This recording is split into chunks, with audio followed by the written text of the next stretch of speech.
Salut à tous, dans cette vidéo je vais vous présenter un couteau que vous devez sûrement connaître, le fameux Ka-Bar, qui appartient aux Marines américains. C'est un super couteau, donc je vous conseille de regarder jusqu'à la fin de la revue, où je vous donnerai mon point de vue.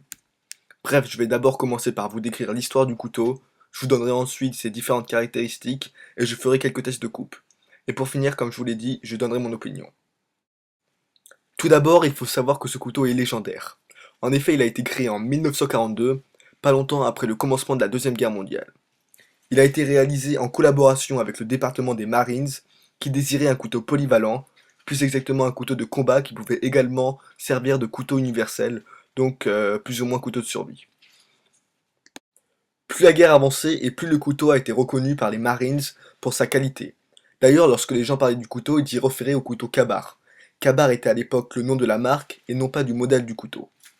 C'est donc pour cette raison que ce couteau se nomme aujourd'hui Ka-Bar USMC. Au cas où vous ne savez pas, USMC sont les initiales de United States Marine Corps, ce qui désigne bien évidemment les Marines américains. De nos jours, le couteau Ka-Bar est toujours aussi utilisé et apprécié, bien sûr par les Marines, mais pas seulement. Il a été adopté par des régiments de l'armée, des US Navy, des gardes côtiers et c'est également un couteau très répandu chez les aventuriers, les survivalistes, les sportifs d'extérieur et les collecteurs de couteaux.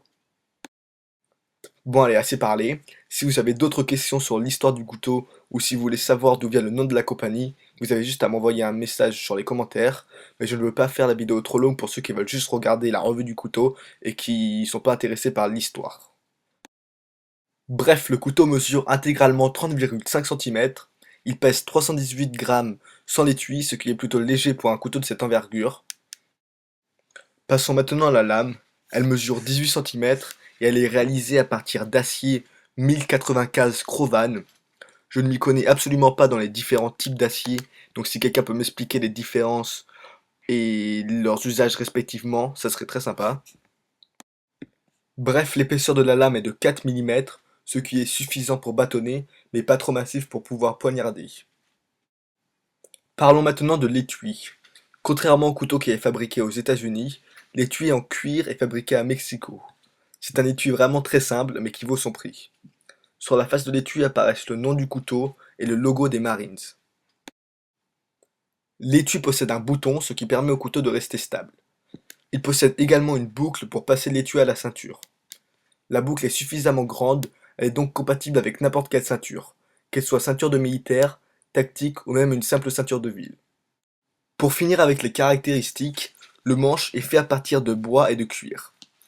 Le manche est l'aspect du couteau que j'aime le moins, car je le trouve pas très ergonomique et il glisse trop lorsque j'ai les mains mouillées. Cependant la garde qui sépare la lame du manche est très efficace. Je vais donc commencer les différents tests de coupe. Premièrement le test habituel qui consiste à couper les feuilles, pour voir si la lame est bien aiguisée.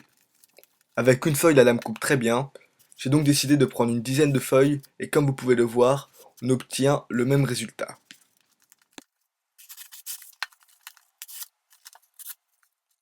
Faisons maintenant un test plus costaud et voyons si le couteau bâtonne bien.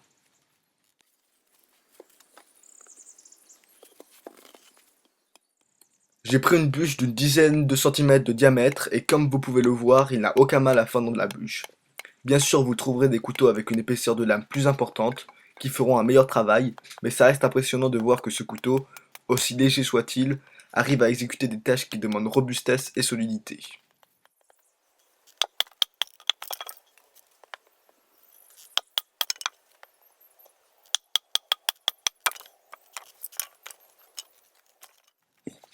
Un point encore plus positif est que même après le bâtonnage, la lame reste idem et parvient facilement à couper du petit bois, ce qui vous permettra de démarrer un feu.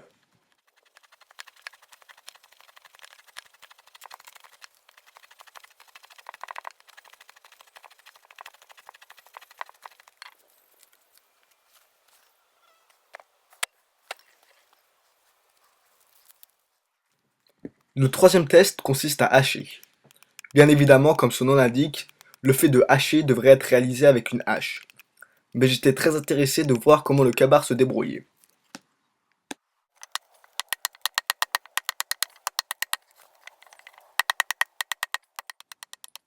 Jugez de vous-même, mais pour être franc, le résultat obtenu est tout à fait correct. Encore une fois, un couteau n'est pas censé remplacer le travail d'une hache, donc je ne vous recommande pas de hacher, sauf si vous avez vraiment besoin de le faire.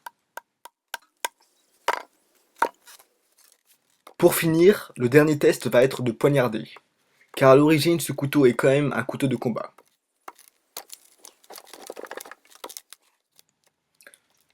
La pointe est épaisse, ce qui justifie sa durabilité. Comme je vous l'ai dit auparavant, le garde qui sépare la lame du manche est grand, donc votre main ne risque pas de glisser lorsque vous poignardez. Le couteau peut également faire effet de levier comme vous pouvez voir.